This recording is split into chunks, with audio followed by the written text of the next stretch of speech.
અંતમાં આપણને સુંદર રૂડા આશીર્વચનો પાઠવા. આમ સામી પાન બીડી લીધી ને દીધી. મંજી બાપાએ આ સંસ્થાની અંદર પોતાનું સર્વસ્વ અર્પણ કરી દીધું ત્યારે સ્વામી કે આ અમારી એક પવિત્ર ફરજ હતી, એમનો પ્રસંગ એ અમારો જ પ્રસંગ છે એમ માની અને કરવાની. એવા સરસ સ્વામી આપણને આશીર્વચનો પાઠવા. આપણા જીવનની અંદર મોટા પુરુષોના એકાદ વચન જો આપણા જીવમાં ઉતરી જાય ને તો આપણું કામ થઈ જાય. મોટા પુરુષો આ પૃથ્વી ઉપર વિચરણ કરતા હોય અને બીજો કોઈ સ્વાર્થ હોતો નથી.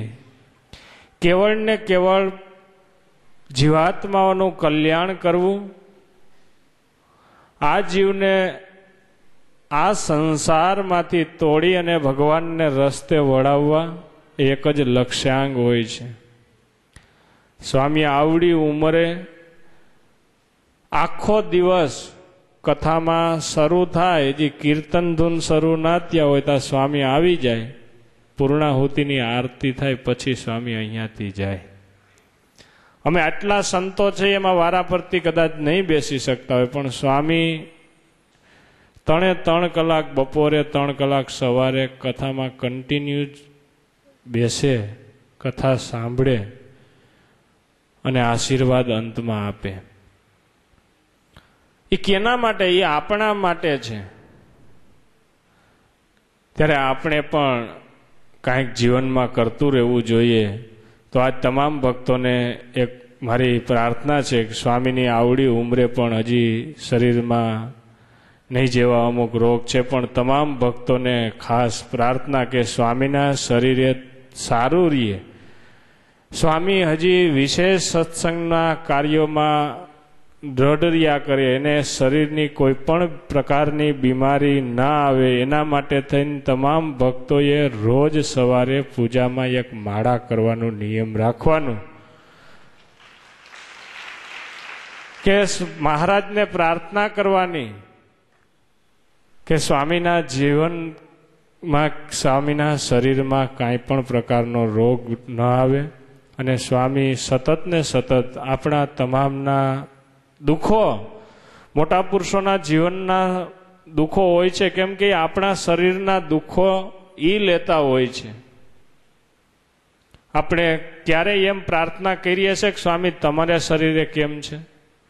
આપણે આવીએ એટલે દંડવટ કરીને દર્શન કરીએ ચાલુ કરી દઈએ આપણી કેસેટ. મને આ બીમારી છે, મને આ તકલીફ છે, મને આમ છે તેમ છે, સ્વામી આશીર્વાદ દો. સ્વામી કહે જાઓ સારું થઈ જાય, આપણે સારું થઈ જાય. તો આપણી પણ કંઈક પવિત્ર ફરજ હોય છે કે આટલા બધાના દુઃખો જ્યારે એ માથે લેતા હોય ત્યારે એમના વતી એ ક્યારેય એ આ લોકથી પર હોય છે, એ ક્યારેય એવી પ્રાર્થના કરતા ના હોય, ભગવાનને એમના માટે પણ પ્રાર્થના ન કરતા હોય, પણ એ આપણી ફરજ છે. ની તમામ ભક્તો એ પોતાની ફરજ અદા કરે.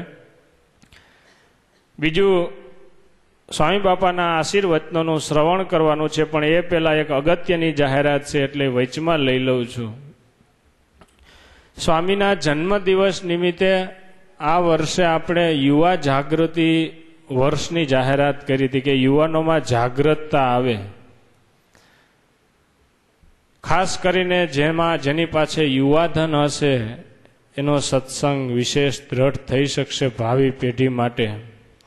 તો એ યુવાનોમાં જાગૃતિ માટે આપણે વાત થઈ હતી કે આ વર્ષ દરમિયાન એક સરસ મજાનું આયોજન કરવાનું છે, જેની અંદર તમામ યુવાનોમાં જાગૃતતા આવે અને સત્સંગનું બળ મળે એક જ લક્ષ્યાંક સાથે. તો આ વર્ષમાં વેકેશન ગાળામાં એક કચ્છ પ્રવાસનું આયોજન કરેલું છે. એમની તારીખ છે 25, 26, 27, 2005 મહિનાની આવે એ 26 આ મહિનાના પછીની 26, 27, 5મો મહિનો 2012. એમાં કચ્છના તમામ સ્થળોએ દર્શન કરાવવામાં આવશે. મહારાજે જે 6 મંદિરો બાંધેલા છે એમાંનું એક કચ્છની અંદર ભુજમાં મહારાજે મંદિર બાંધ્યું હતું. એ મંદિર ધરતીકંપની અંદર પડી જવાથી નવું સરસ મજાનું નવ્ય ભવ્ય અને દિવ્ય મંદિર હમણાં જ 80 કરોડ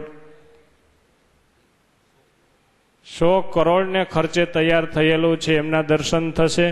એમની સાથે અત્યારે અંજારમાં નવું મંદિર બંધાય છે, માંડવીમાં નવું મંદિર થયું છે, નારાયણ સરોવર, બીજા ત્યાં કચ્છના મંદિરો છે જે હરિમંદિરો, આપણા શિખરબંધ મંદિરોને શરમાવે એવા હરિમંદિરો છે, એમાં દર્શન કરશું. મહારાજ જ્યાં જ્યાં ફર્યા છે તે તમામ સ્થળોએ દર્શન કરવાના છે. એની આ 3 તારીખ છે. એમાં કોણ કોણ આવી શકશે એ પહેલા કહી દઉં. 15 વર્ષથી ઉપરના અને 40 વર્ષથી નીચેના આટલા યુવાન ભક્તો એમની અંદર જોડાઈ શકાશે. અને બૈરા અને પુરુષો બંને જોડાઈ શકશે. કેવળ પુરુષો જ જોડાઈ શકશે એમ નથી. બૈરાઓ અને પુરુષો બંને વિભાગમાંથી કોઈ પણ જોડાઈ શકશે. એમનું આવવા જવાનું, જમવા સાથેનું, ટિકિટ સાથેનું ખર્ચ 1000 રૂપિયો થાય એમ છે. પરંતુ આપણે વાત થઈ હતી, કેવળ ટોકન ભાડા પેટે ફક્ત 250 રૂપિયા જ રાખેલા છે. બીજું એની અંદર જે કોઈને સહાય કરવી હોય તો એ એક ટાઈમ જમવાના 5000 રૂપિયા લેખે પોતે રસોઈ આપી શકશે. આખા દિવસના 10,000 રૂપિયા લેખે કે બીજા કંઈ નાસ્તો કરાવતા હોય એમાં કોઈને કાંઈ સહાય કરવી હોય તો એમ આપી શકશે. પણ આવનાર યુવાનો માટે ખાસ કરીને, યુવાનો હજી ઘણા ભણતા હોય છે, એમની પાસે સગવડતા ન હોય, તમામ યુવાનો આમાં જોડાય અને એ બાને એમાં સત્સંગની જાગૃતતા આવે એટલા માટે 250 રૂપિયા રાખ્યા છે. પણ આવવા માટે મેં કીધું એ એવડી ઉંમર હોવી જોઈએ, સત્સંગી હોવો જોઈએ, અને ગુરુકુળના ભૂતપૂર્વ વિદ્યાર્થી હોય તો તે પણ ચાલે, અને સ્વામિનારાયણ સંપ્રદાયના કોઈ પણ સત્સંગી હોય એ આવી શકશે. આ એના નિયમો છે. એની તમામ ભક્તો ખાસ નોંધ લે એટલા માટે આ જાહેરાત વચમાં કરવાની થઈ. સાથોસાથ બીજી જાહેરાતો છે તે પણ કરી દઉં છું. આવતી આપણી માસિક સત્સંગ સભા તારીખ 17/5/2012 ને ગુરુવારના રોજ પીપલાણા દેવોના પાટોત્સવ નિમિત્તે વૈશાખ વધી 22ને દિવસે પીપલાણા મુકામે રાખેલ છે. એની તમામ ભક્તો ખાસ નોંધ લે. બીજું, આવતી સભાથી આજે બાળકોનો પ્રશ્ન થાય છે, એના માટે એક વિશેષ આયોજન કરેલું છે કે 1 વર્ષથી માંડી અને 13 વર્ષ સુધીના જે બાળકો હોય, જેને આ સભામાં બેસવાથી કાંઈ સમજ પડતી ના હોય, અને વાલીઓની એવી, તમારે સત્સંગીઓને એવી મુશ્કેલી હોય છે કે નાના બાળકોને ઘરે મૂકીને સભામાં આવવું પોસાય નહીં, તો આવતે વખતેથી સભામાંથી એમના માટે અલગ સભાનું આયોજન કરેલ છે. નાના નાના બાળકો અહીંયા લઈ આવશો એટલે એમને ત્યાં સભા કરાવશે, એન્જોય કરાવશે, નાસ્તો કરાવશે, એવું બધી જ સગવડતા કરીને એની અલગ સભા કરવામાં આવશે. અને એને અલગ રીતે જ એમને પ્રોત્સાહિત થઈ શકે, એમને ઇનામો, આ તે બીજું ત્રીજું વગેરે વગેરે બાળકોને લગતી તમામ વાતો, અને બાળકોને કેમ ઉછેર કરવા, એમાં કેમ સત્સંગની વૃદ્ધિ પામે એવું આયોજન કરેલ છે.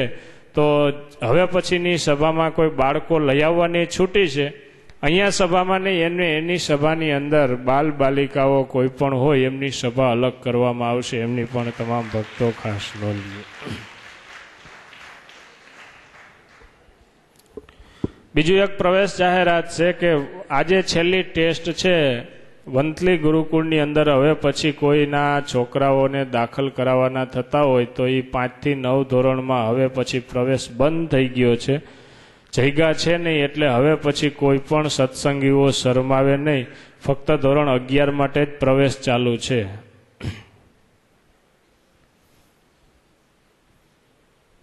હવે મંજી બાપાને થોડાક યાદ કરીએ અને સ્વામી પાસે હું આહુત કરીશ કે સ્વામી એમને મહારાજની, ઘનશ્યામ મહારાજની સરસ મજાની મૂર્તિ અને પુષ્પમાળા પહેરાવી 3 દિવસ ત્યાં જે આપણે કથા શ્રવણ કરાવ્યું, આજે પણ સરસનું કથાનું આયોજન 3 દિવસ ત્યાં થયું છે. એમના યજમાન પદે મંજી બાપા રહ્યા છે, તો મંજી બાપા સ્વામી પાસે આવશે. સ્વામી એમને મહારાજની મૂર્તિ અને પ્રસાદીની પુષ્પમાળા પહેરાવી અને રૂડા આશીર્વાદ પાઠવે છે. તો આવો મંજી બાપા.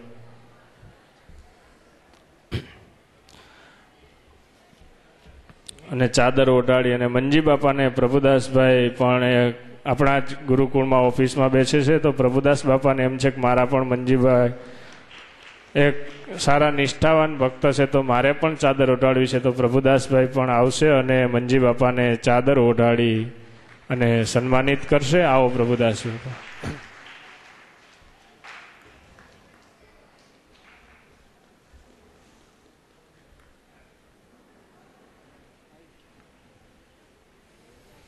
સભામાં જે ભક્તોના જય સ્વામિનારાયણ એમના નામ બોલું છું. કુંડાળિયા કાંતિભાઈ અમેરિકા, નાથપરા નિશાંતભાઈ અમેરિકા, નાથપરા વિઠ્ઠલભાઈ. અહીંયા આવો બાપા, તમને હજી પ્રભુદાસ બાપા સાયલ ઉઠાડે છે.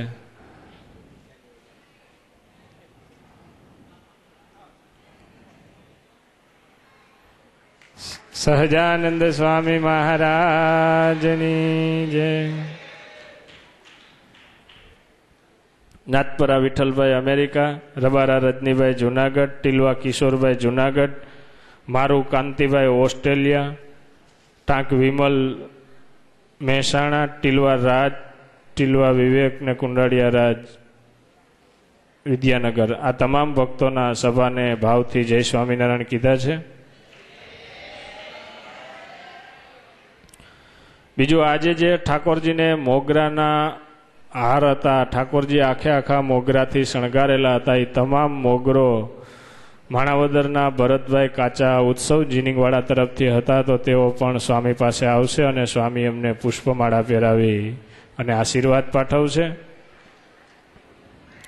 સાવલિયા પિયુષ કુમારે, તેઓ ધોરણ 12માં અભ્યાસ કરતા, તેઓ હાર પુરવવાની સેવા કરી હતી, તો તેઓ પણ સ્વામી પાસે આવશે.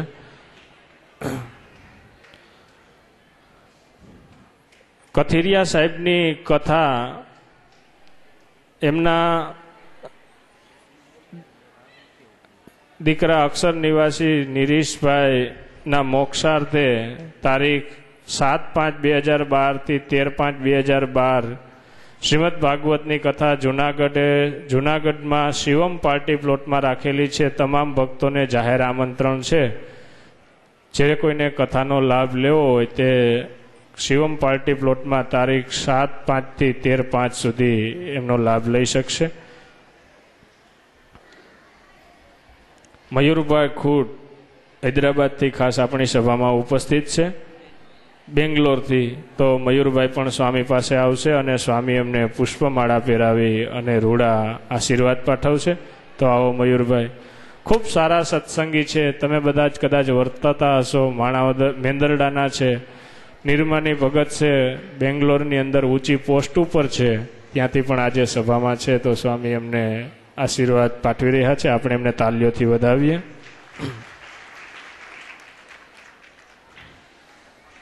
હવે વિશેષ સમય નહીં લેતા આપણે સ્વામીના આશીર્વાદનું ધ્વનિ મુદ્રણ શ્રવણ કરીશું.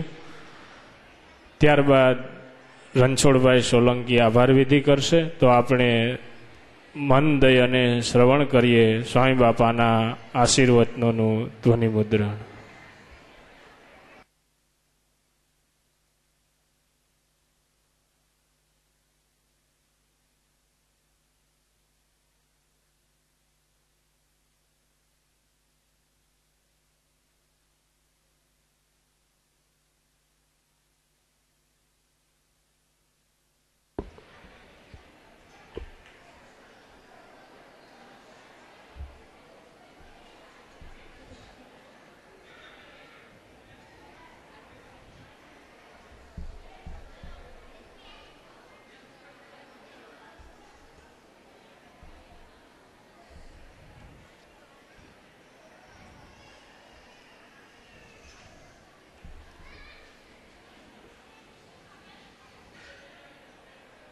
તૈયાર.